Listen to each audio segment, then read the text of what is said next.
Good morning, dear students. I hope you all are well. So, today we are going to start a new chapter number 19, Rectification of Errors. So, firstly, as the name states, rectify means correction, errors means mistakes. So, when we correct our mistakes, that is called rectification of errors. See, students, we all know that accountant, being a human, is likely to commit mistakes while recording the transactions in journal or posting them into the ledger or while preparing trial balance itself. So this is very mandatory to locate those errors, because otherwise we'll not get the actual profit or loss, right? Means we cannot show the true position of the business if we are not able to rectify the errors. Okay, so now even one thing I have already told you, that if any error is there, so we cannot correct by overwriting or erasing, because it reduces the authenticity of accounting records, right? And it even gives the impression that something is being concealed. So there are some methods which helps us to rectify our errors in a very good manner, so that it reflects the true position of the business.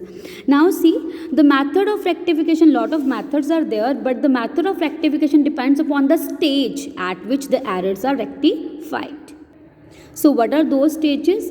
So rectification may be before the trial, before making trial balance, or after preparing trial balance, or after preparing our final accounts, right? Now the first method that we will discuss today is rectification of errors before preparation of trial balance. So when errors are detected before the preparation of trial balance, it should be assessed whether they are two-sided errors or single-sided error. So generally errors which do not affect the trial balance, they are called two-sided errors, and errors which affect the trial balance are called one-sided or single-sided errors, right?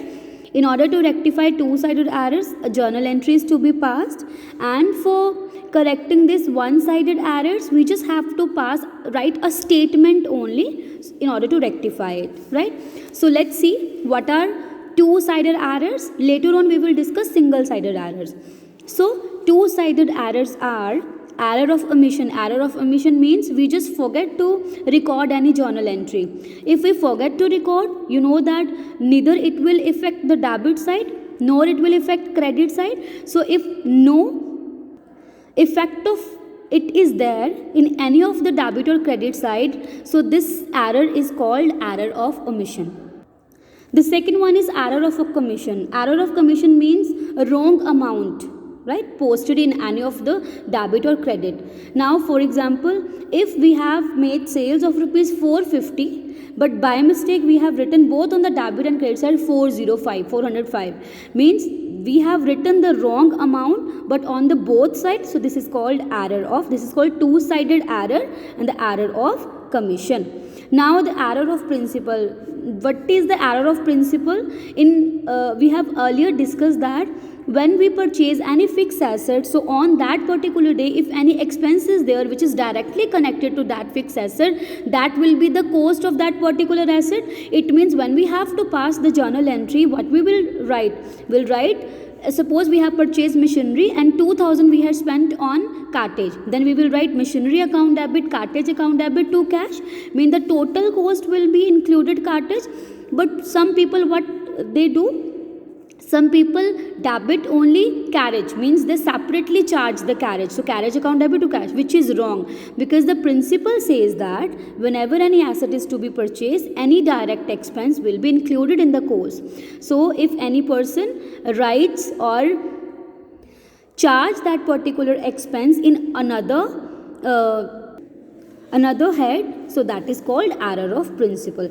Then is compensating errors. Compensating errors are those errors which compensates each other. For example, firstly on 1st of July we purchased goods of rupees 500, but by mistake we just passed the entry with rupees 50. On another day we just purchased goods for rupees 50 and we just write 500. So ये जो errors है ये एक दूसरे को खुद ही compensate कर देते हैं, right? So these errors are compensating errors.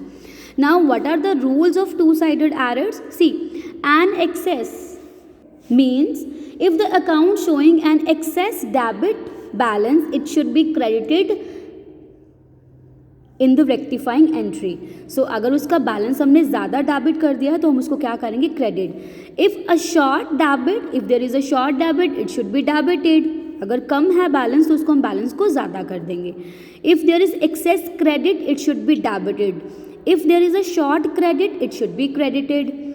Right, in the rectifying entry means what we have to do, we have to just rectify the entry with the same. Agar suppose we have purchased goods for rupees 500 and we just pass the entry purchases account debit to cash with rupees 50, it means we are lacking with 450 rupees. Then again we will pass one another entry with the same amount, that is purchases account debit to cash with 450. It means a short debit should be debited. Now suppose we have purchased goods of rupees 50 and by mistake we have written 500, means we have written 450 in excess. Then what we have to do, we have to pass a reverse entry with 450 rupees so that we can cancel the effect of that debit or credit.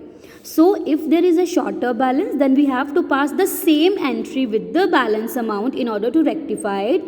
And if we have charged the excess amount, then we have to pass a reverse entry in order to show the effect of that. Right? So this was all about two-sided errors. Now in my next video, we will start the practical concept of two-sided errors by taking examples. Right? Till then, please do practice. Thank you so much.